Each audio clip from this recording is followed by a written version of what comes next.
Olá, igreja! Sejam muito bem-vindos a mais uma edição do nosso Alcance Online. Já quero convidar você a compartilhar esse vídeo, enviar essa palavra. Esse mês nós estamos falando sobre renovação. Tenho certeza que essa série de mensagens vai abençoar o nosso coração e a nossa vida. Compartilhe esse vídeo, curta, se inscreva no nosso canal e nos ajude a criar essa comunidade de discípulos de Jesus. Quero aproveitar também já fazer nosso momento de ofertas. Gostaria que vocês abrissem em 2 Coríntios capítulo 8. Também, irmãos, queremos que estejam informados a respeito da graça de Deus que foi concedida às igrejas da Macedônia. Porque no meio de muita prova de tribulação, manifestaram a abundância de alegria e a profunda pobreza deles transbordou em grande riqueza de generosidade. Porque posso testemunhar que na medida de suas posses e mesmo acima delas, eles contribuíram de forma voluntária, pedindo-nos com insistência a graça de participarem dessa assistência aos santos. Eu fico muito empolgado com essa igreja da Macedônia. Eles estavam vivendo uma situação de pobreza, mas mesmo assim queriam participar de suas ofertas. Eu fico imaginando como essa igreja hoje, na atualidade, com toda a tecnologia que a gente tem, de fazer uma oferta por Pix, fazer uma transferência bancária, ou às vezes só apontar nosso celular e ler o QR Code. O que essa igreja faria? Qual revolução essa igreja faria para o reino de Deus? Por isso nós devemos olhar para esse texto e se inspirar nessa igreja, que mesmo com as suas limitações, fizeram muito para o reino de Deus e se encontraram ricos diante do céu. A pergunta que eu faço é: será que Deus, olhando para o meu e para o seu coração, para a minha e para a sua igreja, eles possam enxergar a nossa consciência e a nossa vida em uma vida de riqueza ou uma vida de pobreza? Eu desafio você então, junto comigo, a compartilharmos do reino de Deus e ofertarmos na casa dele, porque nós sabemos que grandes coisas ele vai fazer através das nossas ofertas. Vamos orar por esse momento? Jesus, nós nos inspiramos, Pai, na igreja da Macedônia. Nós pedimos essa graça, essa generosidade, esse coração aberto, Senhor, para ofertar no seu reino. Usa-nos, Pai, sim, como financiadores do seu reino, que a sua igreja cresça, evolua, que ela ganhe, Senhor, beleza, Pai, através dos nossos recursos, através das nossas ofertas. Nós oramos e consagramos a Ti, em nome do seu Filho Jesus. Amém. Amém, gente. Deus abençoe. Fique agora com mais uma palavra. Oi, gente, boa noite. Sejam bem-vindos a mais um Alcance Online. E hoje nós estamos começando uma nova série de mensagens aqui no nosso canal do YouTube, que se chama Renovação. Uma série de palavras com o intuito de nos prepararmos para 2023.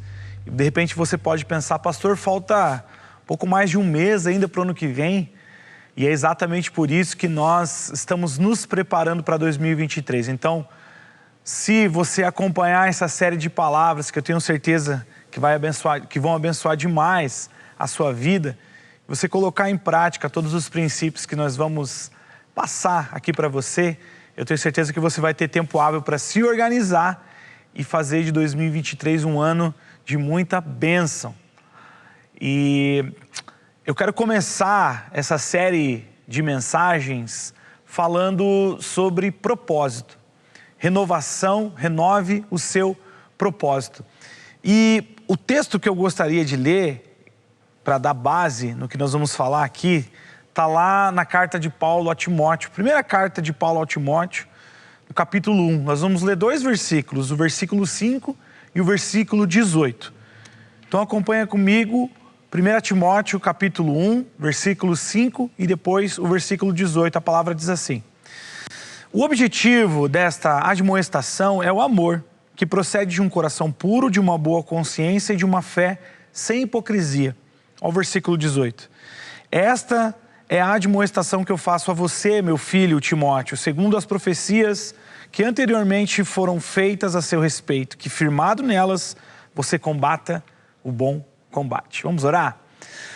Pai, eu quero te agradecer, te louvar pela tua palavra, que tem poder de transformar as nossas vidas. Eu oro para que o que nós vamos conversar aqui nessa noite não sirva só de instrução, mas seja alimento para o nosso espírito e aumente a nossa fé, para que nós possamos corresponder com aquilo que o Senhor tem falado ao nosso coração. Transforma as nossas vidas pela Tua palavra nessa noite, Pai, em nome de Jesus. Aproveita e manda esse link para alguém, que você saiba que você sabe que vai gostar de ouvir essa palavra. Deixa um like, faz um comentário aí nesses vídeos de como Deus está edificando a sua vida durante essa pregação. E se você ainda não está inscrito no nosso canal, faça isso agora, se inscreva aí no nosso canal para você acompanhar todo o material que nós temos disponibilizado aqui. Eu tenho certeza que vai abençoar demais a sua vida. Eu quero começar, gente, falando de um estudo que foi realizado durante vários anos em 3 universidades, em 3 unidades acadêmicas da Inglaterra. E essas 3 pesquisas foram feitas nas universidades College London, na Princeton University e na Stony Brook University. E ela revelou que pessoas que viam sentido real no que faziam tinham 30% menos chances de morrer de maneira precoce do que as demais pessoas. Essa pesquisa acompanhou um grupo de pouco mais de 9 mil ingleses durante vários anos, como eu falei, com idades médias de 65 anos. E dividiu esses participantes em 4 grupos. Os que tinham um propósito claro de vida e os que não tinham nenhum propósito. E o resultado apontou que 9% daquelas pessoas que não tinham um propósito durante o estudo, contra quase 30 pessoas do que tinham um propósito. Ou seja, quem tem propósitos de vida firme, vive mais e vive melhor. As pessoas, como eu falei, o resultado mostrou que essas 9% elas faleceram durante essa pesquisa, contra 30% que tinham um propósito bem definido, que viveram mais. Isso quer dizer que quando nós temos um propósito muito bem definido, que dá sentido naquilo que a gente faz, nós vamos viver mais. Isso está cientificamente provado. Mas antes da gente falar de propósitos individuais, antes da gente pensar em propósitos individuais, o que é muito importante, a gente precisa definir o que eu quero dizer com um propósito. Você pode achar que propósito é aquilo que você faz, né? Tem um pouco a ver, mas na verdade o propósito ele vai além disso. O propósito tem a ver com a motivação daquilo que você faz. É como se você respondesse o porquê você faz o que você faz. Então pense aí nas coisas que você gosta de fazer, naquilo que você faz para sobreviver, para trazer o sustento para sua casa. Naquilo que nós fazemos tem o que nós fazemos, como nós fazemos e por que nós fazemos. E geralmente o porquê nós não nos preocupamos tanto. Ou não procuramos responder o porquê nós fazemos. Mas queridos, deixa eu falar para você. Quando nós procuramos responder o porquê nós fazemos o que fazemos, então as coisas vão ganhar um sentido maior. De repente você vai perceber que está perdendo tempo em algumas coisas e que você deveria investir tempo em outras. Simplesmente respondendo o porquê nós fazemos o que fazemos. Então eu quero falar sobre um propósito maior nessa noite, que não tem a ver com um propósito definido para todos nós, mas o que engloba a todos nós. Todos nós, eu e você, nós temos um mesmo propósito, nós temos um porquê que engloba todos nós. É sobre isso que eu quero falar. No livro de Isaías, capítulo 43, versículo 21, ele nos dá a resposta de qual é esse propósito que nos une. Isaías 43, 21 diz o seguinte: ao povo que formei para mim mesmo, a fim de proclamar o meu louvor. Existem vários outros textos na Bíblia que nos afirmam o que o profeta Isaías está dizendo aqui, mas é Deus falando através do profeta, que nós fomos formados, fomos criados por Deus para louvor da sua glória. Esse é o propósito que nos une. Eu e você, nós somos criados para glorificar a Deus. Esse é o nosso porquê que nos une. E eu quero falar sobre isso nessa noite.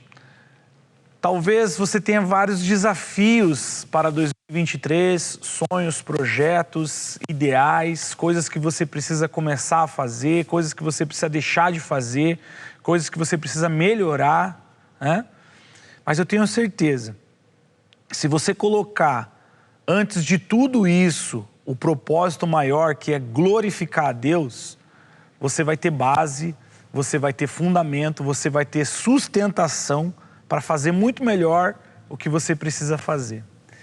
Quando nós colocamos Deus em primeiro lugar, o próprio Senhor Jesus vai nos dizer que quando nós buscamos o reino de Deus e a sua justiça, todas as outras coisas nos serão acrescentadas, ou seja, tudo aquilo que a gente precisa de sustento, tudo aquilo que a gente precisa fazer como responsabilidade, nos vai ser acrescentados, nos serão acrescentadas se o reino de Deus estiver em primeiro lugar. E quando eu falo reino de Deus, tem tudo a ver com glorificar a Deus naquilo que nós fazemos. E o texto que nós lemos aqui, o apóstolo Paulo instruindo a Timóteo, aliás, as cartas de Paulo a Timóteo, 1ª e 2ª Timóteo, são cartas pastorais, são cartas de instrução, que falam de maneira muito clara como as coisas precisam ser feitas, de que maneira elas precisam ser feitas. Mas antes de dizer para Timóteo o que ele precisava fazer, Paulo começa pelo propósito. E só para você entender o contexto, Paulo era um jovem pastor, um jovem presbítero. Ele tinha um desafio enorme nas suas mãos, que era dar continuidade ao trabalho de Paulo, pastoreando a igreja de Éfeso, talvez uma das mais proeminentes igrejas dos pais da nossa igreja, dos pais da igreja, né? Timóteo tinha um grande desafio. Ele tinha muitas responsabilidades, com certeza o checklist para ele preencher de manhã era muito grande, de coisas que ele precisava fazer. Timóteo, por ser muito jovem, com certeza as pessoas olhavam com desconfiança para ele, então ele tinha muitos desafios. E quando a gente lê essas duas cartas a ele, de Paulo para ele, você vai perceber que Paulo instruiu ele de várias formas, mas antes de começar a instrução, Paulo começou pelo propósito, não necessariamente pelo que ele precisava fazer, mas a motivação com que ele faria tudo isso. Pense comigo, se você tivesse grandes desafios para liderar uma igreja, com certeza você ia buscar cursos, ia buscar se instruir, ia buscar estudar, ouvir outras pessoas para fazer o que você precisa. Mas antes de tudo isso, são coisas importantes, mas antes de tudo isso, Paulo começou pelo que motivava Timóteo a fazer as coisas. Quando a gente olha para o resultado das nossas vidas, olhar para as nossas atitudes, para saber se elas estão coerentes com aquilo que a gente deve fazer ou não, nós precisamos sempre colocar na balança se estamos glorificando a Deus com aquilo que estamos fazendo ou não. E quando a gente tem esse propósito muito bem definido, nós vamos ter a nossa motivação colocada no lugar certo. Então, eu quero falar sobre duas coisas que a gente enxerga nesse texto, que a gente aprende, Paulo falando a Timóteo, sobre esse propósito, como a gente definir esse propósito, como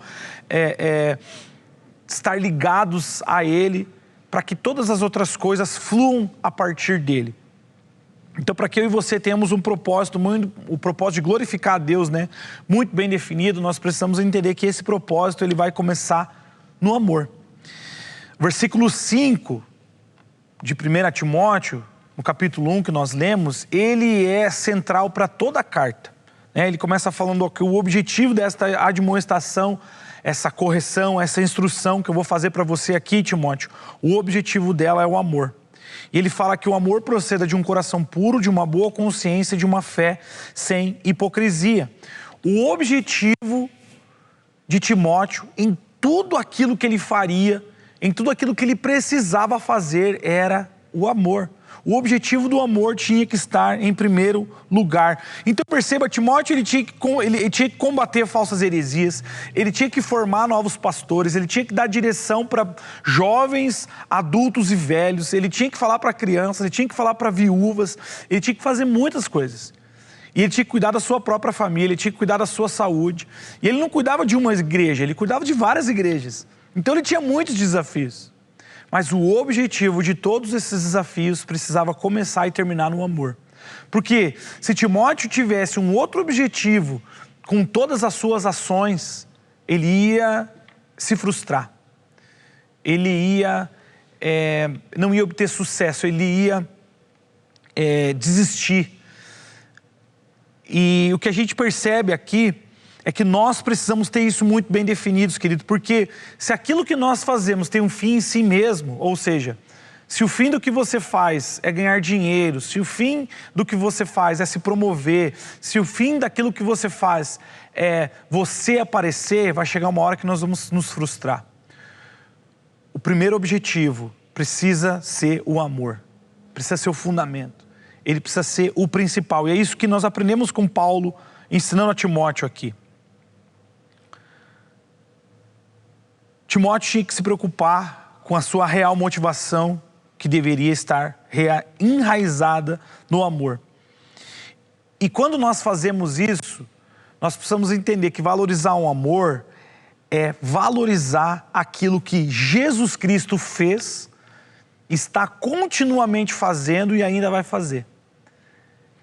Na prática, se preocupar com o amor em primeiro lugar é isso, valorizar o que Cristo fez, o que Ele está fazendo e o que Ele ainda vai fazer.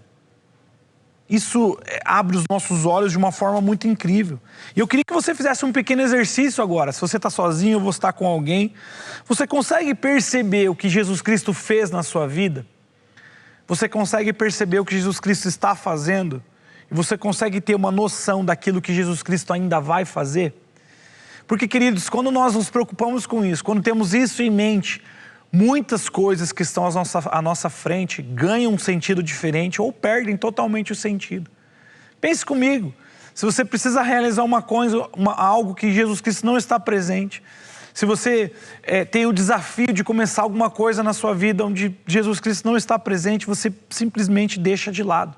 Se tem alguma coisa que importa na sua vida, como a sua família, o seu trabalho, a vida em comunidade na igreja, e você precisa colocar isso em ordem, simplesmente olhe para Jesus e pense no que Ele faria. E peça sabedoria a Ele para entender o que Ele faria no seu lugar. Quando valorizamos o amor, nós valorizamos aquilo que Jesus Cristo fez, aquilo que Ele faz e o que Ele ainda vai fazer. Isso é colocar o amor em primeiro lugar. Para entender melhor um pouco o que Paulo está querendo dizer com amor, ele fala que esse amor vem de 3 pilares, né? Ele fala que vem de um coração puro, que vem de uma boa consciência e vem de uma fé sem hipocrisia. Esses 3 pilares, a soma desses 3 pilares está na busca pela santidade. De forma ainda mais prática, quando nós valorizamos o amor, nós valorizamos aquilo que Cristo fez e cabe a nós andar em santidade, com um coração puro, uma boa consciência e uma fé sem hipocrisia. A soma dos 3 pilares está na busca pela santidade, que é o fruto da busca pelo conhecimento de quem é Jesus Cristo. O próprio Deus, Ele nos diz que nós precisamos ser santo como Ele é santo. A santidade hoje em dia, infelizmente, não é valorizada como ela deveria. Mas eu creio, queridos, que nós estamos vivendo um tempo onde o Senhor, Ele vai purificar a sua igreja. E a purificação da igreja vem pela santidade. Nós precisamos fazer distinção daqueles que servem a Deus para aqueles que não servem. E essa distinção é feita pela santidade. Quando eu falo de santidade, queridos, eu não estou falando de um falso moralismo. Eu não estou falando de você apenas fazer coisas certas. Esse é o resultado da santidade. Mas a verdadeira santidade é buscar, colocar Cristo em primeiro lugar. Não apenas com os nossos pensamentos, mas com as nossas atitudes também. E entender que a santidade começa na ação do próprio Deus para com as nossas vidas. Então, isso vai requerer de nós humilhação, quebrantamento de coração, buscar valorizar a presença de Deus antes de todas as coisas. Isso é valorizar a santidade. Em 2 Coríntios, capítulo 3, versículo 18, a palavra nos diz: e todos nós, com o rosto descoberto, contemplando a glória do Senhor, somos transformados de glória em glória na sua própria imagem, como pelo Senhor que é Espírito. quando nós contemplamos a Jesus Cristo, buscando uma vida de santidade, quando nós valorizamos aquilo pelo que Ele é, isso vai fazer com que o amor seja a motivação principal das nossas vidas. E nós vamos fazer valer o maior mandamento que o Senhor Jesus nos deixou, que é buscar a Ele em primeiro lugar, amar a Deus acima de todas as coisas e amar o nosso próximo como a nós mesmos. Quando nós colocamos o amor em primeiro lugar, quando nós valorizamos aquilo que Jesus Cristo fez, aquilo que Ele está fazendo, e nós buscamos ter noção do que Ele ainda vai fazer, a santidade é colocada em primeiro lugar e o amor é valorizado. Então, em primeiro lugar, o propósito maior começa no amor. E em segundo lugar, o propósito começa nas nossas escolhas.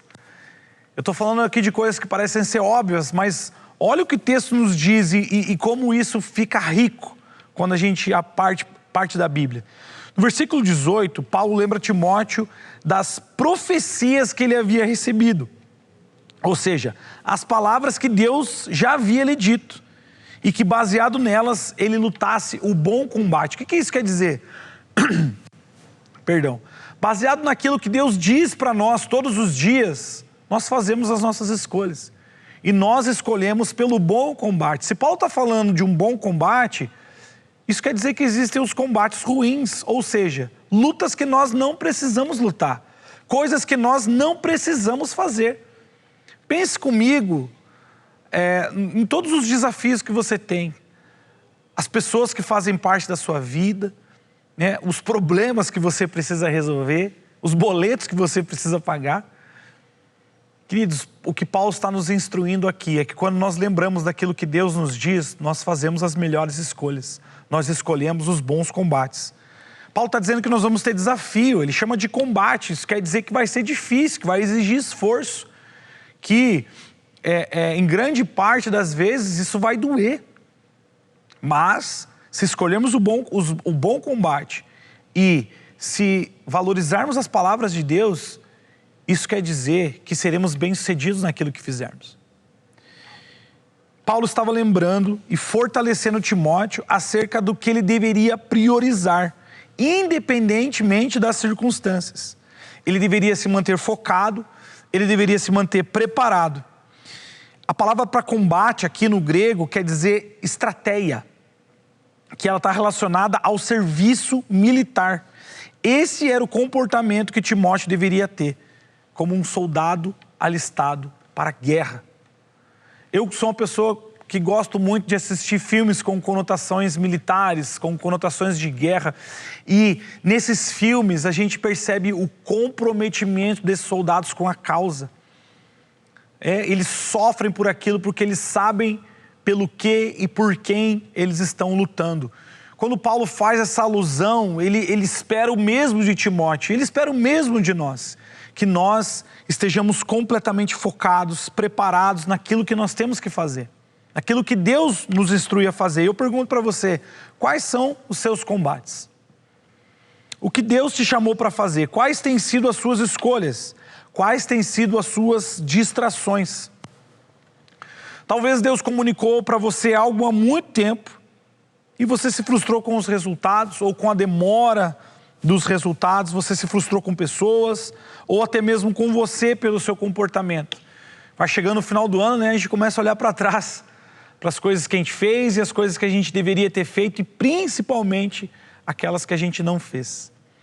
Esse é o pior dos arrependimentos, se arrepender por uma coisa que a gente não fez.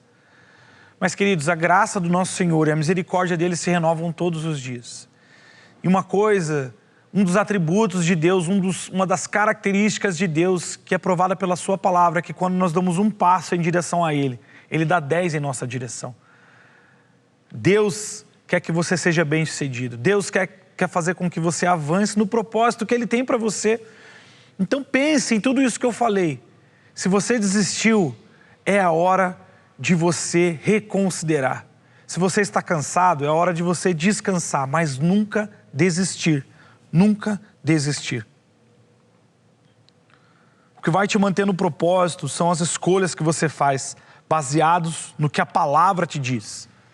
Porque de repente você pode pensar assim, pastor, Eu não lembro de ter recebido alguma profecia, eu não lembro de algum homem de Deus ter falado na minha vida. A única coisa que você precisa é ter a sua Bíblia aberta, meu irmão. Olha o que a primeira carta de Pedro, no capítulo 2, versículos de 9 a 10, diz sobre você. Vocês, porém, são geração eleita, sacerdócio real, nação santa, povo de propriedade exclusiva de Deus, a fim de proclamar as virtudes daquele que os chamou das trevas para a sua maravilhosa luz. Antes vocês não eram povo, antes vocês nem eram povo, mas agora são povo de Deus. Antes não tinham alcançado misericórdia, mas agora alcançaram misericórdia.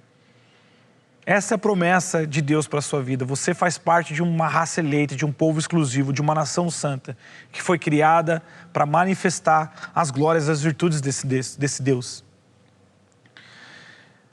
Todos nós precisamos, para o ano de 2023, recalibrar o nosso propósito diante de Deus para que as outras coisas entrem no seu lugar. Eu quero convidar você a fazer isso nessa noite. Recalibrar o seu propósito diante de Deus, para que você termine essa noite consciente de que você foi criado para esse propósito, glorificar a Deus através da sua vida e viver em função desse propósito. Isso vai abrir os seus olhos para todas as outras coisas que você faz. Isso vai colocar todas as outras coisas no lugar certo. Priorizar a Deus como propósito maior no ano que vem é começar no amor e fazer boas escolhas. Escolher pelos bons combates, baseado no que a palavra de Deus diz sobre a sua vida. Eu quero terminar orando por você, para que isso seja uma realidade, não apenas na sua, mas na minha vida e na realidade da nossa igreja. Vamos orar? Pai, eu quero te agradecer por essa noite, te agradecer pelo que a tua palavra nos diz. O Senhor nos escolheu antes da fundação do mundo para manifestar o seu caráter, para manifestar os seus atributos. E quando nós escolhemos fazer isso, quando nós entendemos isso, a nossa vida, Deus, todas as coisas que fazemos, quem somos, o resultado que teremos, acontece pela tua vontade. Nós seremos bem-sucedidos, felizes, teremos paz, alegria, equilíbrio, senso de propósito, senso de realização. E eu oro por isso, para que 2023 comece agora nas nossas vidas, na vida do meu irmão, na vida da minha irmã, para que juntos nós possamos valorizar, focar, ter um propósito muito bem definido, começar pelo porquê nós fazemos as coisas. E nós fazemos porque nós amamos o Senhor. E nós amamos o Senhor porque o Senhor nos amou primeiro. Que isso esteja claro na vida do meu irmão, da minha irmã. Que todos nós possamos decidir começar 2023 valorizando esse propósito, valorizando o amor e fazendo boas escolhas baseados no que a tua palavra diz sobre as nossas vidas. Eu oro assim, em nome de Jesus. Amém. Irmão, irmã, que Deus abençoe a sua vida.